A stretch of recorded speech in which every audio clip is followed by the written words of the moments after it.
शिवसेनेच्या शहाजी पाटलांच्या सांगोल्याची कार्यालयाची निवडणूक पथकाकडून झाडाझडती. शहाजी बापूंचे भाजपवर आरोप, तर तक्रारीनंतर कारवाई केली जात असल्याचं मुख्यमंत्र्यांचं स्पष्टीकरण.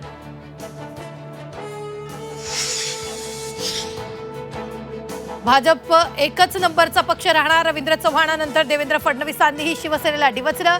तर कोणताही क्रमांक असो, ही निवडणूक कार्यकर्त्यांना बळ देण्यासाठी संजय शिरसाटांचं उत्तर.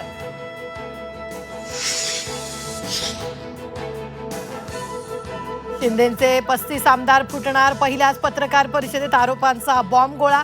रवींद्र चव्हाणांवर जबाबदारी सोपवल्याचा आरोप. शिवसेना भाजपचा राऊतांवर पलटवार.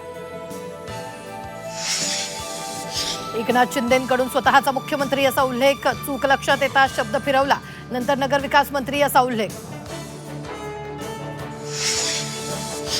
महालक्ष्मीला कुठे बसायचं कळतं, ती कमळावर बसून आपल्या घरात येणार.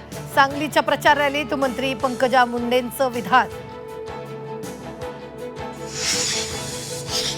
आजची रात्र काळजीपूर्वक काढा, प्रलोभनाला बळी पडू नका. चाकणच्या सभेत अजित पवारांचं कार्यकर्ते आणि मतदारांना आवाहन.